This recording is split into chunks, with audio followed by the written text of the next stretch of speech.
ईस्वी के लगभग महमूद गजनवी ने इस देश पर आक्रमण किया।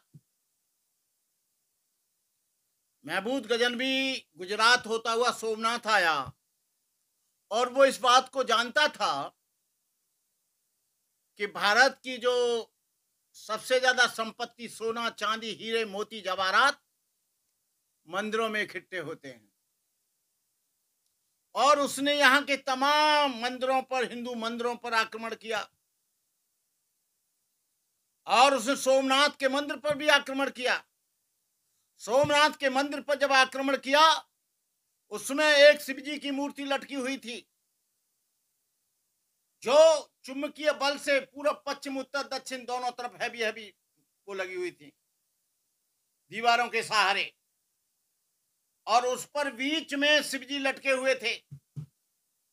लोग उसे इतना बेवकूफ बनाया इन्होंने, पुरोहितों ने और पंडित पुजारियों ने, कि लोग उसे पूजने आते थे। महमूद गजनवी ने उस पर आक्रमण किया, मूर्ति पर आक्रमण किया। मूर्ति गिर नहीं रही है, लेकिन उसने एक दीवार को तोड़ा, मूर्ति धड़ाम से नीचे गिरी। जब वो आक्रमण कर रहा था तो पंडित पुजारी कह रहे थे इसमें से देवी आएगी, काली आएगी, भगवान आएंगे, इसे भस्म कर देंगे, शिवजी त्रिशूल लेके आएंगे।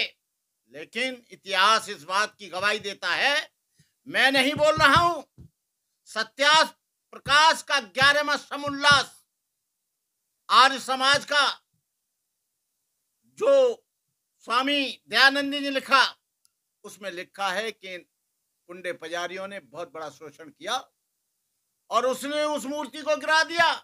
न कोई देवी आई, न देवता आए, न काली आई, न कोई भूत आया, न कोई पिशाच आया, और वो करोड़ों रत्न जीतकर गजनी वापस चला गया।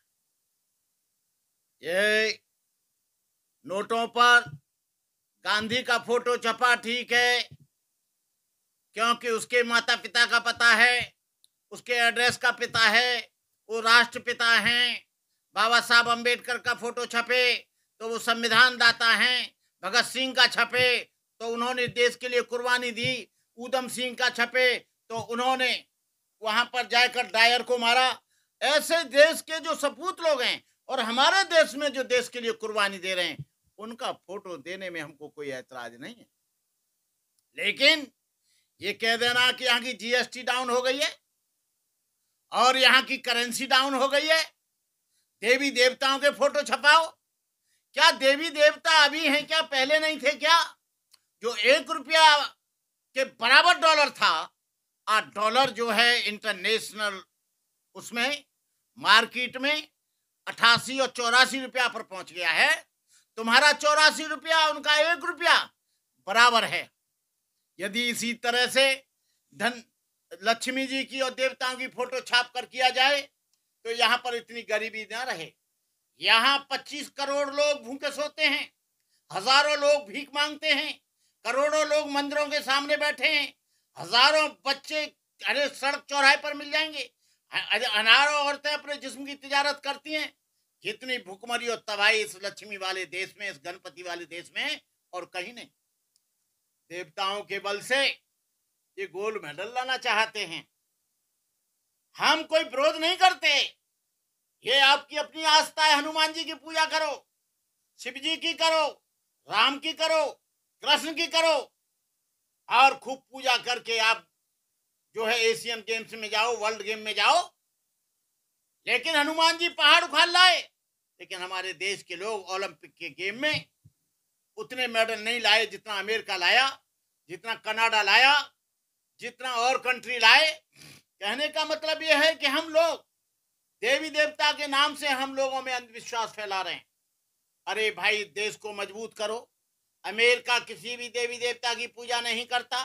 देवी यहाँ पैदा हुई, धन की देवी, विद्या की देवी, बल की देवी, सब यहाँ पैदा हुई, लेकिन धन से कमजोर हैं, बल से कमजोर हैं, और बुद्धि से भी कमजोर मानता मैं। क्यों?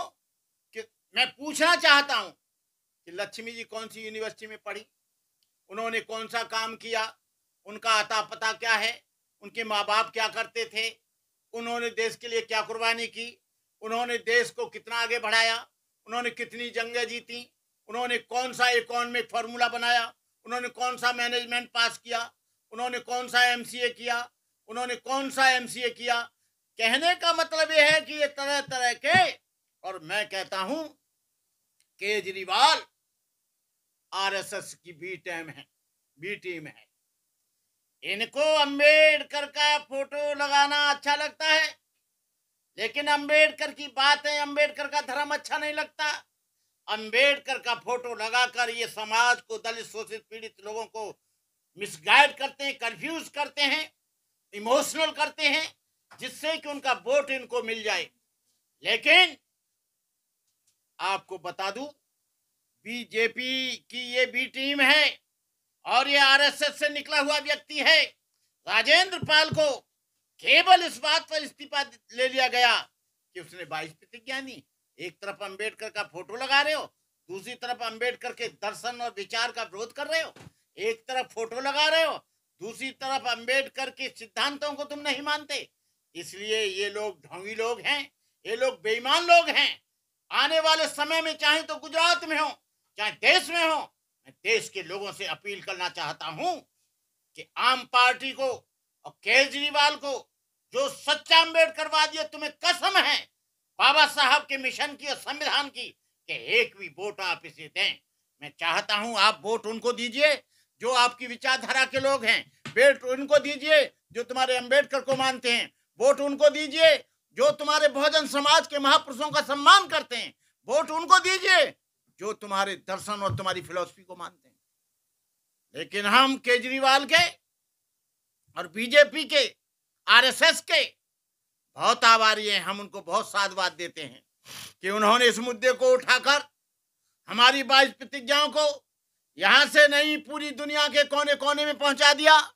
अब लोग 22 प्रतिज्ञाएं जो है अमेरिका में ले रहे हैं, न्यूयॉर्क में ले रहे हैं, थाईलैंड में ले रहे हैं, लंदन में ले रहे हैं, फ्रांस में ले रहे हैं, कनाडा में ले रहे हैं और भारत के हर कोने में ले रहे हैं। और ये 22 प्रतिज्ञाएं केवल तुम ये समझ रहे हो कि राजेंद्र पाल गौतम का इस्तीफा लेकर ये 22 प्रतिज्ञाएं बंद हो जाएंगी। ये 22 प्रतिज्ञाएं बहुत तेजी से चल रही हैं। रोज हजारों लाखों लोग 22 प्रतिज्ञाएं ले रहे हैं और हम लोग उनको दे रहे हैं, हम देते रहेंगे। भारतीय संविधान इस बात के लिए अनुच्छेद article number 14, article number 15, article number 16 इस बात के लिए बोलता है कि कोई भी आदमी किसी भी धर्म को मान सकता है, किसी भी धर्म को छोड़ सकता है, किसी भी दर्शन को मान सकता है, किसी भी दर्शन को नहीं मान सकता है, किसी भी दर्शन के, किसी भी भगवान के बगैर भी रह सकता है, नास्तिक भी रह सकता है, आस्तिक भी रह सकता है। आप लोग जब कहो कि हम हिंदू राष्ट्र बनाएंगे, हम लोग देवी देवताओं को मनवाएंगे, तब आपको तकलीफ नहीं होती। और हम लोग नहीं मानते हैं और हम उस पुरानी व्यवस्था को छोड़ना चाहते हैं, आपको बड़ी तकलीफ होती है। आपको हमारे मंत्रियों से इस्तीफा ले लिया जाता है। अब आपको केजरीवाल जी इस बात का रिजल्ट आने वाले समय में मिल जाएगा। और पूरे भारतवर्ष में आम पार्टी लोग बेवकूफ बनाती है, किसी को झाड़ू दिखाकर वोट ले लेती है तो किसी को अंबेडकर का फोटो दिखाकर वोट ले लेती है। आपको बताएं 50% से ज्यादा सारे देश में सबसे ज्यादा शेड्यूल कास्ट, शेड्यूल ट्राइब्स के लोग पंजाब में हैं।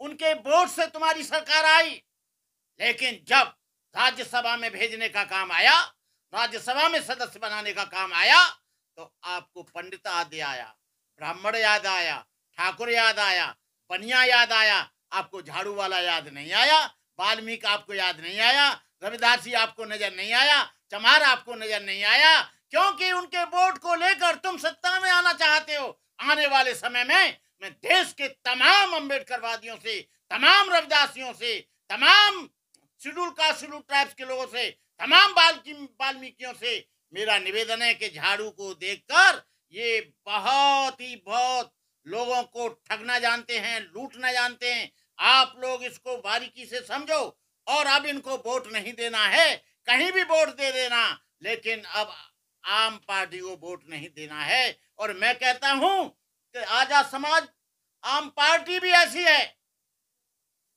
और कांग्रेस भी ऐसी है और बीजेपी भी ऐसी है। ये एक ही थैली के चट्टे वट्टे हैं। कब तक सहते रहोगे जुल्म को? कब तक अत्याचार को सहते रहोगे? जब ऐसी पर जुल्म होता है तो एक भी ये ना केजरीवाल बोलता है और इनके लोग जब जैन जो है उसमें चला जाता है जेल में और सिसोदिया चला जाता है जेल में, वो कौन है? अड्डा है कि बड्डा है? क्या है? वो चला गया जेल में, तो तुम अड्डा और बड्डा के लिए बोलते रहते हो, सिसोदिया जी के लिए बोलते हो, आप लोग जैन साहब के लिए बोलते हो। जैन धर्म और बौद्ध धर्म दोनों समकालीन हैं। एक जैन के लिए बोल रहे हो लेकिन एक बौद्ध को आप लोग निकाल रहे हो। आपकी पार्टी से भविष्य में आने वाले समय में राजेंद्र पाल से हम इस्तीफा दिलाएंगे, आम पार्टी से इस्तीफा दिलाएंगे, आम पार्टी को वोट देने से रोकेंगे। देखें आप क्या करेंगे। हम लोग अब समझ गए आपकी चाल को और अब भविष्य में आपको ये इनका वोट नहीं मिलेगा।